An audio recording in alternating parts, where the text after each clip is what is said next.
inkuru y'incamugongo itunguranye kuri iki cyumweru tariki ya 18 z'ukwezi kwa munani 2024. Kuri iki cyumweru rero habaye inkuru mbi cyangwa se humvikanye inkuru itari nziza habe na gato mu mitwe y'abanyarwanda cyangwa se mu matwi y'abanyarwanda, bitewe nuko n'ubundi umugabo yarakunzwe cyane mu buryo budasanzwe, ndetse bitewe n'ibitendo yagiye akorana na leta y'igihugu cy'u Rwanda, by'umwihariko akomeza kugenda yibaza ku bintu byinshi bigiye bitandukanye leta y'igihugu cy'u Rwanda n'ubundi yarwanyaga cyangwa se yakoraga kugira ngo n'ubundi ibe yafunga insengero. Nta wundi rero n'uyu mugabo bita Pasiteri Rutayisire Antoine. Uyu mugabo rero akoze impanuka ikomeye cyane muri iki gitondo ubwo yaragiye mu karere ka Rubavu, kuvuga ko ariho yaragiye guteranira mu murenge wa Gisenyi, aho yaragiye mu itorero rya ADPR. Uyu mugabo rero akoze impanuka ikomeye cyane. Impanuka rero aje kuba yayikorera, impanuka ayikoreye mu karere ka Rulindo. By'umwihariko uyu mugabo rwose akoze impanuka ikomeye cyane, nayo mpamvu n'ubundi abakristo bagiye batandukanye mu itorero rya ADPR bakomeje kugenda bamusengera kuko yangiritse cyane mu buryo bukomeye cyane. Vuga ko n'ubundi ahise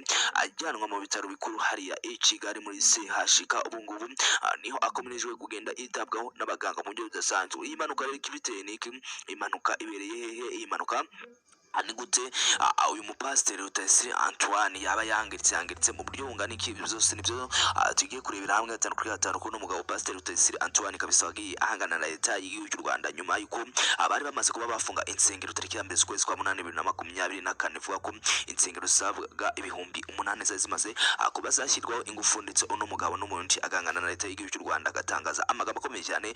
By'umwihariko ni nayo magambo yatumye asubira ku kinyamakuru bita Max TV ku itariki ya 6 z'ukwezi kwa munani 2024, naho akongera agatangaza andi magambo avuga yuko n'ubundi ibyo yakoze yaje kuba abikora n'uburakari cyangwa se yabikoranye uburakari. Ngarera no mpamvu arimo gusaba imbabazi cyane, arimo gusaba imbabazi.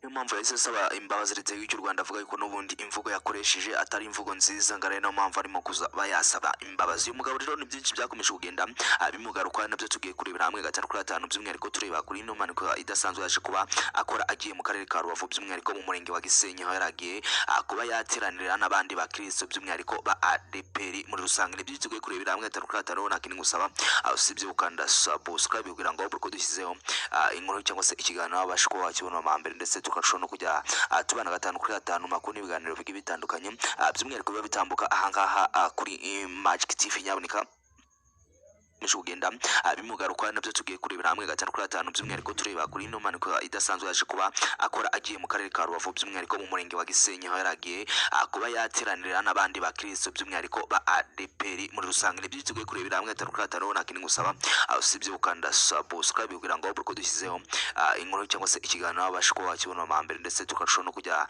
tubana gatanu kuri gatanu makuru n'ibiganiro bigiye bitandukanye, by'umwihariko biba bitambuka ahangaha kuri Magic TV. Nyaboneka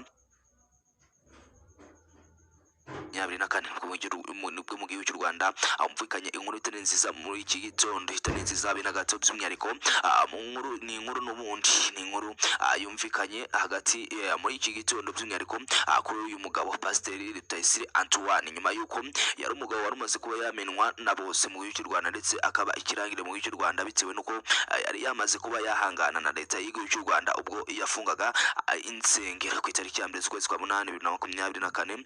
Ubwo n'ubundi umugabo nawe yatangaza amagambo akomeye cyane avuga yuko n'ubundi kuba bafunze insengero bagakwiye gufunga n'ibindi bikorwa byose n'ubundi bihuriza hamwe abantu benshi muri rusange nk'utubari ndetse n'amastade, ndetse anavuga yuko n'ubundi ngo kuba abafunze insengero babangamiye wa muntu n'ubundi ukunda gusenga, ngo ndetse ngo na wa muntu udakunda gusenga nawe bakaba bamuhaye n'ubundi aho ashobora kuba yakorera ibyaha n'ubundi atagira ikindi kintu na kimwe ashobora kuba yakwishinja gatanu kuri gatanu. Gusa uno mugabo rero byarangiye n'ubundi yongeye kuba yasubira n'ubundi ku gitangazamakuru kimwe cya YouTube, n'ubundi aza kuba yavuguruza ano magambo avuga yuko n'ubundi aya magambo yaje kuba ayaterwa n'umujinya ndetse n'amarangamutima akomeye cyane, niyo yari yamuteye kuba yasohora amagambo akomeye cyane, by'umwihariko yibaza kuri ku kigo gishinzwe imiyoborere mu gihugu cy'u Rwanda RGB cyari gikomeje kugenda gifunga insengero ndetse gifatanyije n'inzego zibanze muri rusange. Byose yakomeje kugenda abitangaza ndetse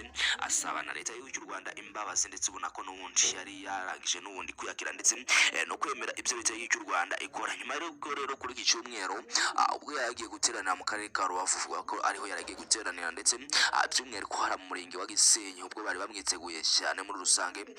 Yari ari mu modokari ndetse ari